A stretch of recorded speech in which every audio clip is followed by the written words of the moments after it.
Hello everybody, it's me, your good friend Sparky, and welcome back to the Pikmin 2 treasure looky addy what's it, whatever I'm doing right now. We're gonna start today off with the Hyper Technology series. A series of electronical devices that may or may not be highly advanced. First we have the temporal mechanism, valued at 110 Pokos with a weight of 30. While exploring this warped land, I got the feeling that time passed faster than usual. Upon researching it further, I realized it was just my mind playing tricks on me. But whenever I touch this object, I can feel the space-time continuum bending. Whoa, suddenly this all seems very hard to believe. I need a nap. Well, honestly, considering the Pikmin 2 days do seem much shorter than they were previously, I feel like Olimar is onto something. Believe in the future, in dreams, in unknown wonders, like this broken time machine part. This does not work, so there is no way to confirm its abilities, but surely your heart believes. Indeed. It is in fact a watch that does not seem to work anymore, and I think it's got a little Nintendo insignia on it there, if I'm looking at that correctly. Next up, we have the Mystical Disc. Whoop. Hit the button too soon, valued at 75 Pokos with a weight of 6. There's a strange design on this metallic platter. It gives me mystical chills. Maybe living beings were never meant to comprehend its true meaning. Perhaps, Olimar, perhaps. Do not doubt, for the power of a believing heart is limitless. Feel these mysterious patterns. Does your heart open? Only the pure of heart can truly know this mystic circle's power. I mean, it just kind of looks like a clock face of some kind. It's got the Roman numerals on it and everything. I guess it's pretty mystical. Next up, we have the vacuum processor, valued at 100 Pokos with a weight of 10. We recently found all sorts of mechanical parts scattered around a cave. The walls and floor were constructed of solid steel. Perhaps it was once a great military fortress. I decided to name it the Subterranean Complex. Home to the gosh darn man-at legs. Harnessing the absence of air, this environmentally friendly computer is incredibly fast. A predisposition to implosion is a bit of a minus, however. Yep. Buy at your own risk, for it might implode. That should be on every product as a warning, honestly. Next, we have the Indomitable CPU, valued at 100 Pokos with a weight of 10. This appears to be some kind of hyper-advanced light-refracting computer component. Perhaps I can use it to upgrade the ship with an imagination. I wonder what he has to say about that. This will solve any problem given enough time. The CPU's true processing grit sells itself. Yeah, I think that could have been a little more imaginative. I'm not totally sold, ship. You're gonna have to do better than that. Next up, we have the Network Mainbrain, valued at 100 Pokos with a weight of 10. How predictable. According to my research, this is an acoustic interference motherboard. Okay. I should install this on the ship. It might shut him up for a while. Then again, if it learned to override the hardware, it might become even more surly than it is now. Olimar and the ship seem to definitely have problems between them. Joining forces and working together must inevitably create greater ultimate power. This computer has many friends that it works with to generate optimum results. I see. Well, you can combine all of the different computer components together and you'll have a supercomputer, I'd say. Next up, we have the Space Wave Receiver, valued at 80 Pokos with a weight of 10. This receiver intercepts harmful radiation from outer space. It's a highly dangerous piece of machinery that should be handled with extreme caution. Now that I think about it, the Pikmin that carried it looked a little dazed while they carried it. I see. Invisible electromagnetic waves circulate all around you. Here, there, everywhere. This receiver picks up dangerous electromagnetic waves from outer space. Strange. My parts are syncopating to the rhythms. Doody-doody-do. I mean, it's a dial to an old television. Maybe that's why they say TV rots your brain. Speaking of TV, we have the sulking antenna, not the shulking antenna, valued at 150 Pokos with a weight of 35. Utilizing the unique abilities of the yellow Pikmin, we breached the electric gate. This allowed us to access a previously uncharted subterranean wooden structure. The last time I was here, I never noticed their capacity to dissipate electrical charges. Perhaps they have other undocumented behaviors and abilities. Yeah, he figured out they can, like, stop electricalness, but I don't think he ever figured out why they stopped being able to use bomb rocks. Amid the noise of the world, this healing antenna will produce a quiet evening just for you. Exciting radio programs, fun TV shows, they're all shut out because this antenna does not receive any time of electromagnetic wave.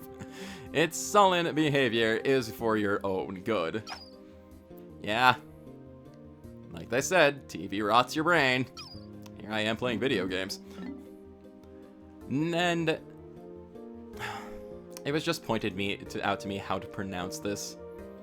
And now I don't know how to pronounce it. The Novu table?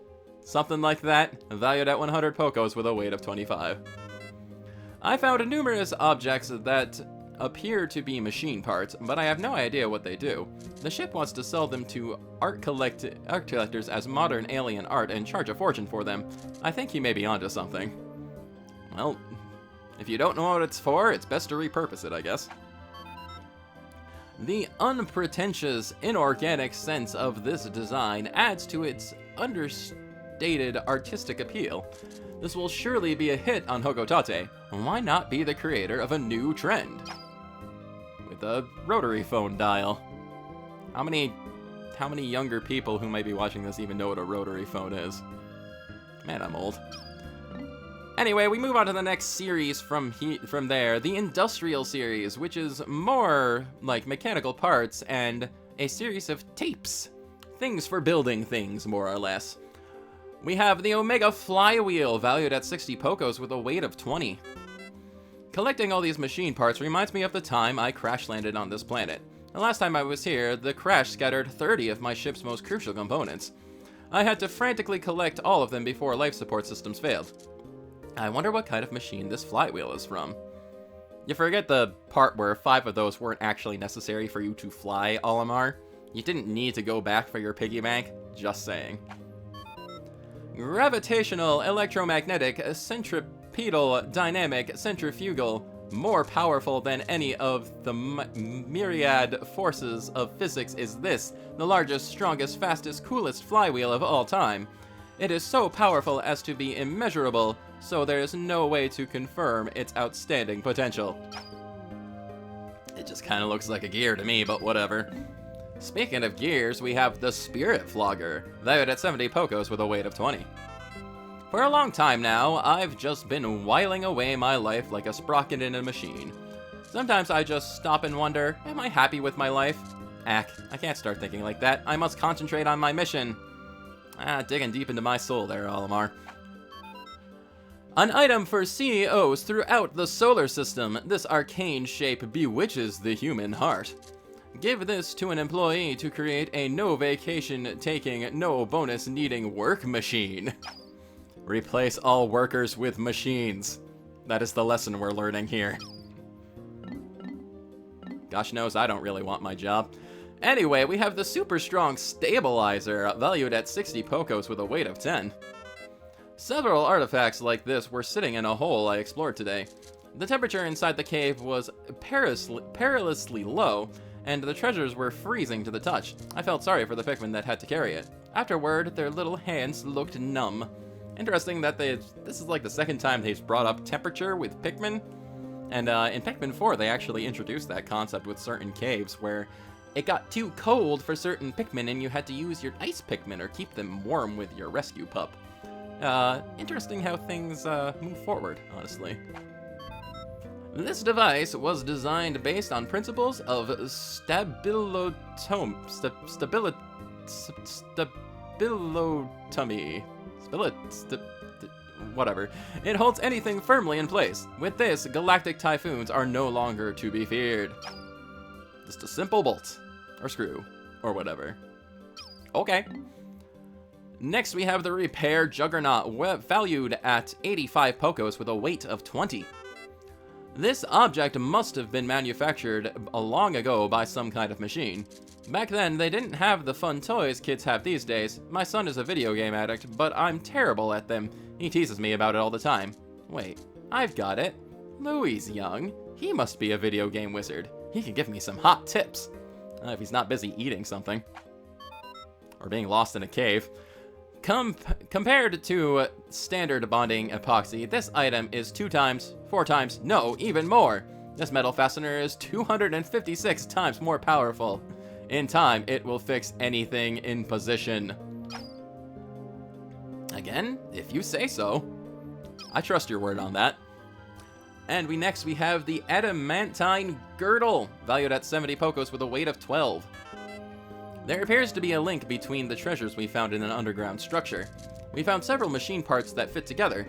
The parts may provide a clue as to the original function of the area. I see. None want to believe it. A world so brutal as to require a steel torso guard for self-defense. It is certainly unattractive, but which do you value more, fashion or personal safety? I guess for someone like Olimar, this would be a pretty good defense. As for, like, a regular-sized human, though, I doubt this could even fit on your finger. And next we have the Massage Girdle, valued at 100 Pokos with a weight of 20. I would like to point out that the massaging machine is worth more than the practical metal parts here. Even seasoned explorers like myself occasionally get lost when crossing vast, swampy expanses. I'd better stay calm and methodically explore each area. I'm getting tired of walking. Maybe I'll try wearing this bizarre metal ring around my waist. It might provide a relaxing massage effect. I see. You have your own massage thing, but I guess that got sold with the dolphin. This item, though rough, is a perfect back brace for fathers. It even has a built-in massager. I guess if you, like, rub up against it, yeah? Yeah, that might feel nice. I mean, if you were the size of someone like Olimar again. But, anyway, moving on. We have the Super Stick Textile, valued at 80 Pokos with a weight of 30. I have once again discovered a completely undocumented species of Pikmin. These white Pikmin can find and dig up items that are buried entirely underground. We never would have found this priceless treasure without them. Thankfully, it's the perfect stuff to patch a hole I just noticed in the ship's hull. P.S. I named the cave where we first encountered the white Pikmin the White Flower Garden. Makes sense to me. The latest must-have item for all ship emergency repair kits. This miracle fabric is a lifesaver. Its adhesive power is so great, once it's applied, it can never be removed. Not even surgically. Use with caution. It's basically a death trap if used unwittingly. And now we have the Exhausted Super Stick, valued at 50 Pokos with a weight of 12. This material is ideal for patching chinks. Kinks? Is it kinks or chinks? Kinks? In spacecraft armor. Too bad we've only got one of these because the ship sure has a lot of holes. Most spaceship repair kits are easy to use and handy to have around. This one is a bit old. Its adhesive power is waning, so I will let it go at a discount. Yeah, I'd imagine a lot of the things you're finding underground around here are kind of old. And it's surprising any of them work at all, really. And finishing us off today, we have the Furious Adhesive, valued at 60 Pokos with a weight of 10. My analysis has concluded that this object possesses powerful adhesive abilities. Could there possibly be anything else this sticky? It's unlikely, but the universe is a big place. Obviously, Olimar hasn't found the magic of flex tape. This item has absorbed the anger of the natural world and turned into raw adhesive power. With the short attention span of today's society, it is almost eternal endurance. It has almost eternal endurance. Again, if you say so. But anyway, yes, that is going to be the last treasure for this video. Thank you very much for watching. This is your good friend Sparky signing off for now, and I will catch you next time as we continue our look through the Pikmin things. See ya then!